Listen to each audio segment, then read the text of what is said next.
there, my name's Whitney. Welcome to Founder Friday. We are pre-recording this week due to some scheduling constraints, so thank you for bearing with us this week. Just a few housekeeping items. If you haven't seen it on our social media, Facebook, Instagram, Twitter, and LinkedIn, we are hosting a virtual holiday happy hour on December 10th at 5:30 p.m. Eastern time. So please be sure to RSVP for that event. We are partnering with Positively Caviar. A good friend of mine from high school is going to be presenting on her Scout Cellar wines, and we are going to do a virtual toy drive for Northern Virginia Family Services. So we hope you all can make it.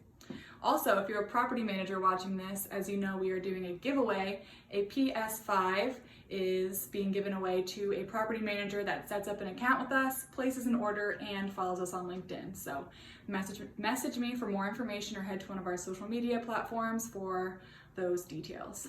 Okay, so as you guys know, I like to present on books that I'm reading, whether it be a book I'm reading personally with a book club, or we do a book of the month with Hall Share as well. And this week, I'm going to be presenting on a book called The Four Agreements by Don Miguel Ruiz. And I apologize if I butchered your name. But this is the book right here. Super easy read, just over 100 pages. In a nutshell, it's basically a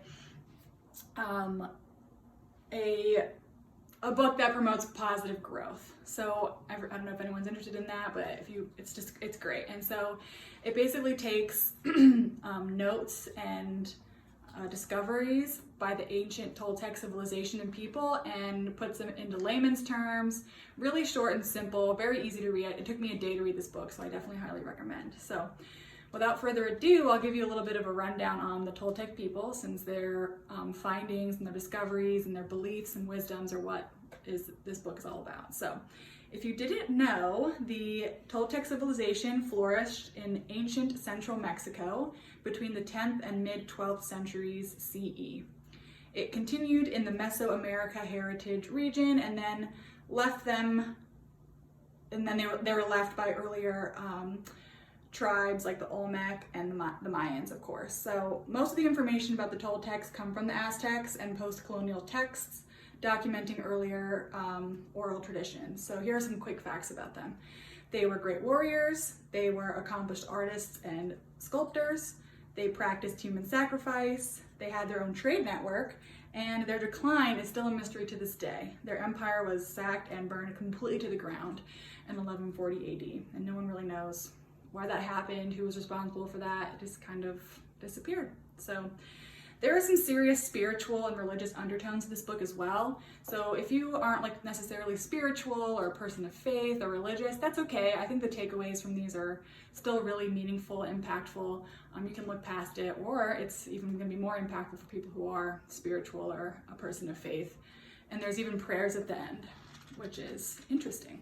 So without further ado, the four agreements are: be impeccable with your word, don't take anything personally, don't make assumptions, and always do your best. Okay, so again, the four assumptions are: be impeccable with your word, don't take anything personally, don't make assumptions, and always do your best. So what I think is interesting about those four agreements right off the bat is how simple they are. And I can't believe that such an ancient civilization, the Toltec people, were just that forward thinking and that simple in their civilization at that time. You know, their civilization mysteriously disappeared in 1140 AD, so I just can't believe that these things are so simple and yet still so applicable today. They're clearly forward thinkers. So I will start with the first one: be impeccable with your word. It talks about speaking with integrity, saying only what you mean, avoiding using your words to speak against yourself or to gossip about others. Use the power of your words in direction of truth and love. So speaking with integrity. What do you think that means to you, Tommy? I have Tommy sitting here with me. So speaking with integrity. It's kind of like a powerful sentence. Speaking with integrity. The first thing that comes to mind is speaking with sincerity and honesty. Mm-hmm. Right? Because I think about people who have integrity are people who are going to tell you the truth regardless if that's what you want to hear or not. Right? So the underlying concept or the underlining like idea is to always be truthful. Right. Right. I think someone with integrity is always truthful. Yeah.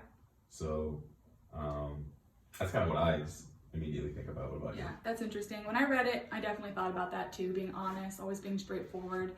But to me, being impeccable with your word isn't only how you communicate with other people, but also how you communicate with yourself. You That's know, true. you should be really impeccable with how you communicate with yourself, because in turn, that's how you're going to communicate with others. So Right. he goes into a lot of great depth about that, about, you know, what it means to be like the word impeccable, like where that comes from in the Latin word, and it basically means without sin, which I thought was really interesting. So if you think about it in that context, with the Latin meaning of the word without sin, you know, speak without sin in your word. I just think that's like really interesting. Mm-hmm. So I like to marinate on that one.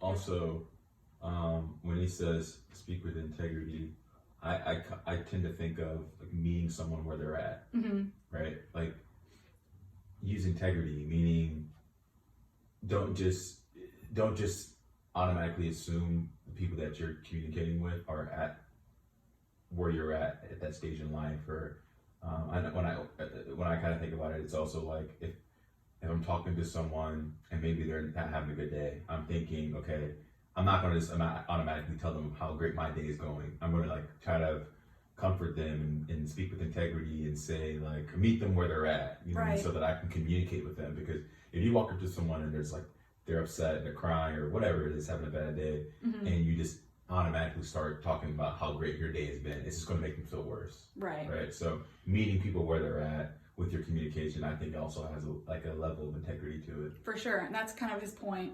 Use the power of your words in direction of truth and love. Right. The love part of that, you know, have integrity, be truthful, but also have compassion and be impeccable with your word with love. You know, you don't want to bring anyone down. That's part of being without sin. Right. One could argue. So I don't know much about being without sin, but that's just my interpretation. Don't take anything personally was the next of the 4 agreements. So he says, nothing others do to you is because of you. So I'm going to say that again, but slower. Nothing others do to you is because of you. What others say and do is a projection of their own reality and dreams.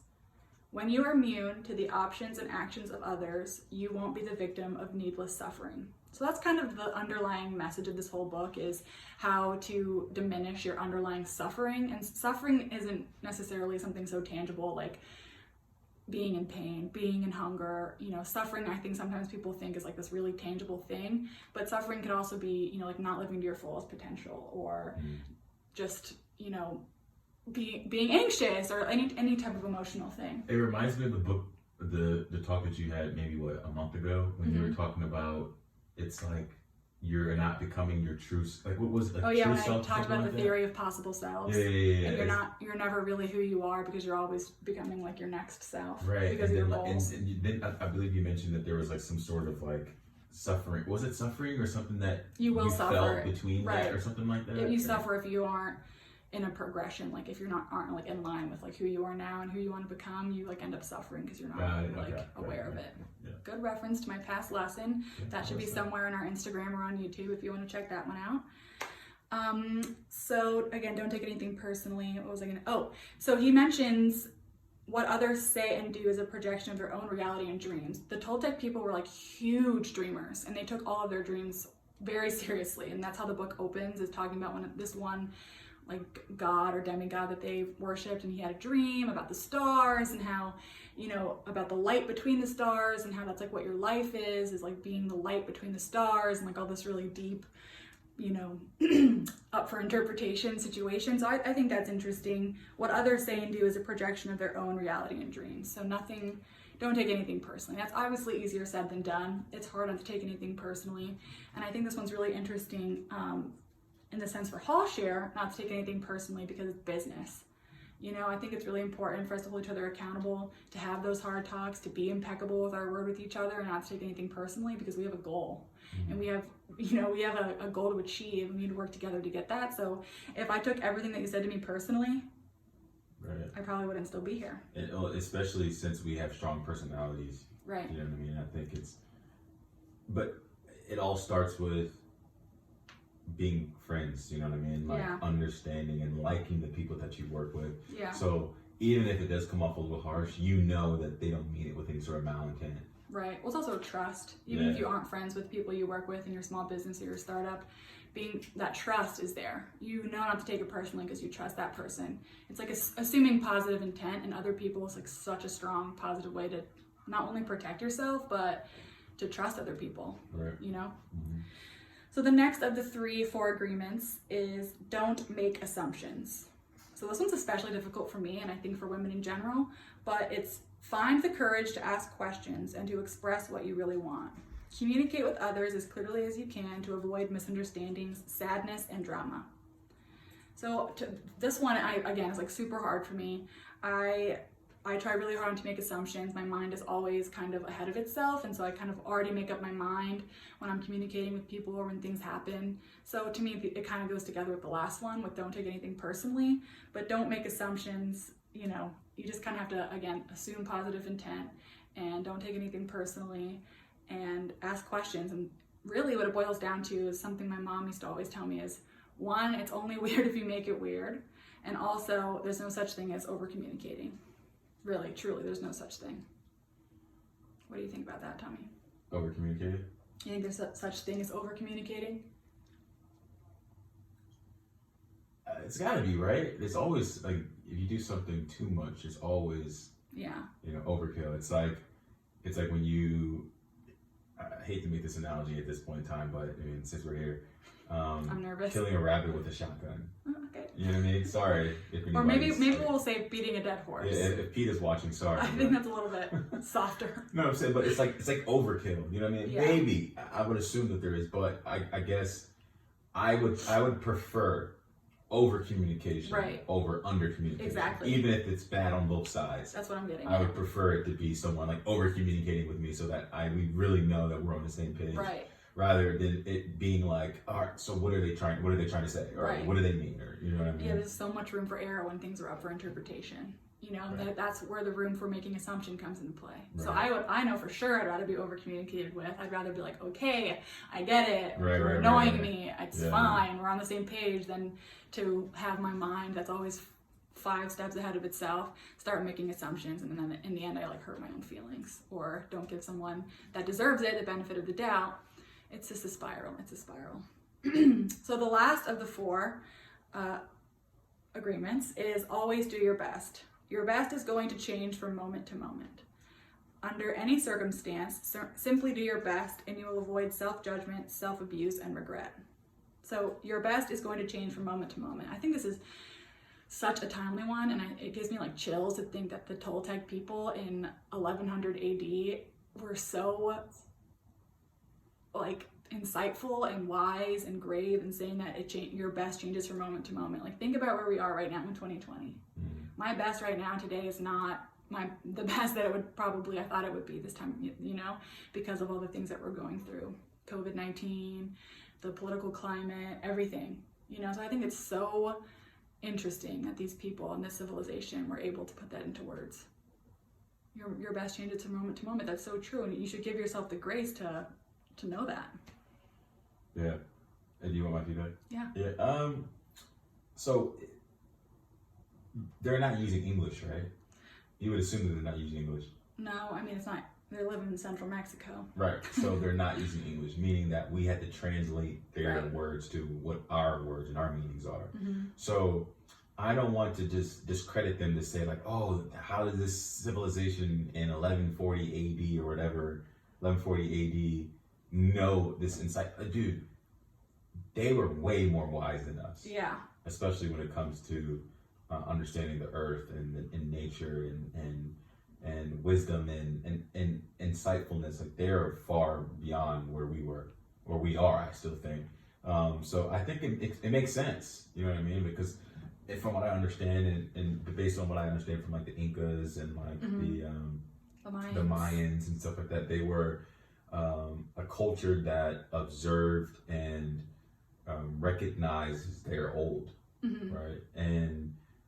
And whenever because I remember for myself, like I loved my grandfather, you know, and I'd always loved sitting beside him or sitting at his feet and just absorbing all the wisdom and knowledge that he gave me. So it makes sense to me, honestly. I'm not surprised that they're saying, you know, be impeccable with your words, or don't take things personally, because it sounds like that's an older person talking to a younger person. Yeah, that's an interesting point. You know what I mean? Yeah. Or don't make assumptions. Mm-hmm. Or you know, always do your best. Doesn't that sound like an Yeah. elder is talking to you? Yeah, for sure. So I guess I wouldn't say that I was surprised by what the 4 agreements they had, or like the 4 ways to live their life. I guess I'm more surprised, not by what they were, but by how still applicable they are. Oh yeah, I mean, it's the human experience. Yeah, the You know human what I mean? experience, It's like time and time, we're not, culture to culture. We're not unique, right? And Yeah. it kind of is. It's like jarring, but in a good way. I feel. Does it like make not you feel? alone. Does it make you feel reassured Mm-hmm. that like, okay, I'm not the only person ever experiencing this in the time of humans. You know what Yeah, I mean? I mean, it makes me be not so hard on myself, which I think I'm Right. very good at being hard Yeah. on myself. So it's just nice to know that these people who lived centuries and centuries ago, like whole generations, whole cultures ago, you know, are really just the same as us, and they have the same 4 agreements or ways to live their life. And honestly, they're words I want to live by. You know, they're not hard, they're not difficult or complicated. They're so to the point, and it jars me that it's still so applicable to today. I really like that. Yeah, that's great. So a lot of to me, in my opinion, I think a lot of concepts that apply to personal growth can also be applied to business growth. The stronger you are as a person, the more you have to bring to the table, and as a result, the more successful you can be in your business. So it kind of is like the old adage, it starts at home. You know, and so it really starts at home. If I were to live my life by these 4 agreements, which I intend to, and I try to remind myself of them day to day, I know that by bettering myself with these 4 agreements, I'm going to be bettering Hall Share or the organization that I work for, because I'm working on myself, and it starts at home. And so it's a domino effect. You know, it's kind of like when the air masks fall on the plane, you got to put your oxygen mask on first before you put it on someone else. And that's kind of why I thought it was such an impactful book, The 4 Agreements. A Toltec wisdom book is what it says. I definitely recommend. Right. No, I think that's a great point. It's especially what you mentioned with the making sure that you're taking care of yourself before you can take care of a group of people, and it's hard to do that. Right. Like everyone always says that, like, oh, I got to put make sure I put myself first before I put others, and but we're social beings down to our core. For sure. You know what I mean? It's a part of how we were created to connect with people and do for people oftentimes better than we do for ourselves. Like, this is like who we are. I think that's who you are. So it's hard to do that. Like, it sounds great. I need to make sure I put my mask on before someone else's. Right. You know what I mean? But I guarantee you, like, mothers would never do that if their child is sitting next to them. Yeah. Yeah. Right. I'm always taking care of my child first, and then I'm taking care of me. Right. So you have to be hard on yourself and hold yourself accountable to even take care of yourself. Right. You know what I mean? Yeah, because now you're growing into your role, you're becoming more of a prominent role in Hall Share, and I feel like you can see that, and you can feel that your health and mental health and success is so important to the team and to the group that we're obligated to take care of yourself now. Right. Yeah. Right. That makes sense. You know what I mean? So it's like, not only do we have to hold you accountable, but you have to hold yourself accountable to take care of yourself. Right. It's like in the best interest for me, but also now the whole team. Right. And then because responsibilities. Exactly. Because you hold such a big responsibility here, like, you have to, because you'll let us down. Or you'll let the team down. And I know you don't want to do that. That's like the number one thing you always say. Right. I just don't want to let you guys down. I just don't want to let you down. I can't do it. I'm having so much anxiety. Right. 100%. I just remembered another element of the book that I really liked when I was just flipping through the back pages, because there's a list of other books, including children's books, I wanted to make you guys aware of. But I realized that the whole goal that the Toltec people spoke of in this book was getting to this place of heaven on earth, which, is like kind of a saying now. Oh, heaven on earth, tastes like heaven or feels like heaven. And the Toltec people really believe that if you lived your life based on these 4 agreements, then you would experience heaven on earth, which I think is interesting. Again, there are spiritual and religious undertones to this book, and I know that's not for everyone, and that's okay. I still think there's some serious takeaways from this book, but the idea of heaven on earth is, I mean, great. No, So, but when it's heaven on earth, it doesn't have to mean a religious heaven or like a, something like that. It could be a quality of life. yeah, for sure. I know that. You know that. People who are non-religious or non-spiritual can understand that. Like I don't think there's so many books that have elements to spirituality and like stuff in them that people can see it for where they're at, and they don't necessarily have to connect the right. two. And we're to say that because you and I both know that the like church and religion these days have such like negative connotations. People are kind of weird, not weird, but definitely have their own opinions about religion and faith and spirituality. And so I mention that because it is a big part of the book, and I don't want to turn anybody off to the book. I don't want people to not read it because of those undertones. So that's why I mention it in that way. Okay. So let's ask our famous questions. How does this book apply to your startup? I kind of you touched on it a little bit. Yeah, so. I kind of touched on it. So how does this apply to your startup or to your small business or to the company you're currently in? And we kind of just talked about it. I think personal growth, just by like the very nature of it, in essence, is business growth. Because if you're, like Tommy makes us read a book a month, every month, obviously for Hall Share, and that's personal growth, but as a result, it's become business growth. Because I can tell that since January to now, we're reading our 12th and final book, Delivering Happiness. It's about Zappos CEO. We'll talk about that later. I know that because I've been, I don't want to say forced, since I was led to read these books, I know that our conversations have gotten so much stronger this past year. Our vision, our strategy, our goals for Hall Share have changed so much in a year. And I know in part it's because of the books that we've read as a group. Right. As much as I bite my tongue and would rather be reading some scandal, murder novel or something, I have taken great joy out of reading the books, and I've learned a lot. Especially it bonds me with the team because we're all reading it together in a book club, and then Tommy makes us take a quiz at the end, which is funny. So I've enjoyed that. So and what I'm saying is, in a very roundabout way, is personal growth in essence, from what it is, by bettering yourself, you're going to be bettering your business, especially if you're in a small company or a startup, because there aren't that many of you. You're able to make your own culture. You are what you make it. So if you're working on yourself, in essence, you're working on your business. And so much a part, and let me know if you agree with this, so much of a startup is the culture, right? But culture to me is not what you say, it's what you do. Yeah, right? That's how you establish your culture. And it's hard. It's easy to say that, like, oh, I'm taking care of myself, or I'm speaking to someone with integrity, or I'm trying my best. But so much of a business is you have to do it. Like, you have to do your best. Right. Like you have to get things accomplished really fast. Right. And I don't care who you are, where you are, what you're working on. If you don't feel good about what you're doing, if you don't feel good about the people that you're doing it with, you will never be able to get anything accomplished. Right. It'll be a struggle for you to speak to anyone with integrity or to speak impeccably. Like it's hard because you're not in it.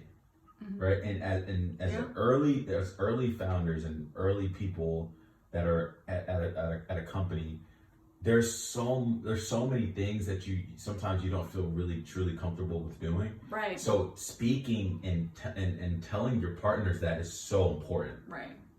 And communication is so important because, like, I mean, this is not my first rodeo, but there's still things that I'm like, oh, I need to figure it out. I need to learn that. You know what I mean? Like, make it in a way. Like, I don't really know, but I know for a fact that you're gonna figure it out. I'm gonna figure it out. Right. And then if I ask you and I ask Abby to think about it and we create a mastermind, it will definitely figure it out. Right. But it starts with being able to communicate that and understanding that, like, how, like what you said, where it's like your best will change from moment to moment. Right. Right. Like, I think you've done a fantastic job for 2020 or 2020. Yeah. Despite all the stuff around us. But that's not going to be enough. That's not going to be good enough for 2021. No. You know what I'm saying? For sure, yeah. I do know. Yeah. And I think and the same goes for me. Like, I have to continue to improve. That's why the books are so vital for us, because, you know, we have to make sure that, like, we're adapting to our environment, and and I'm going to read that because, like, I love what I've heard over your talk, but in addition to that, it's self-help and it's obvious and it holds true. Like, that's what I love reading about. That's why I hate to make it like a religious thing, but that's why I love reading the Bible, because it holds true during or throughout every generation. Right, it's applicable. It's applicable. You know what I mean? It's not subject to change, because like the things that you can learn in that book, the things that you can learn in various books, not just the Bible or that, but there's things that are just like these foundational like understandings and beliefs, and that you can apply to your life that completely relate and rely on to business and relate to business For sure. and growing your startups and stuff like that. Agreed. I don't myself read much of the Bible, but I believe what Tommy's saying. I mean, I read enough of the Bible to know that it is applicable to a lot of other things. So I'm going to wrap it up here. In the back of the book, you can get this on Amazon. You can get it at any of your local bookstores. It was literally $6. It's only just over 100 pages. But there's other books that kind of go along with this. There's a companion book. There's an illustrated edition that's for kids, which I love.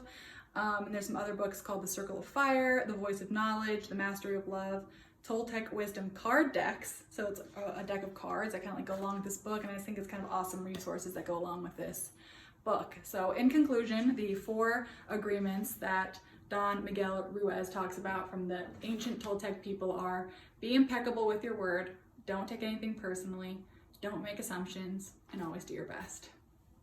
That's all I have for today. Okay. Thank you.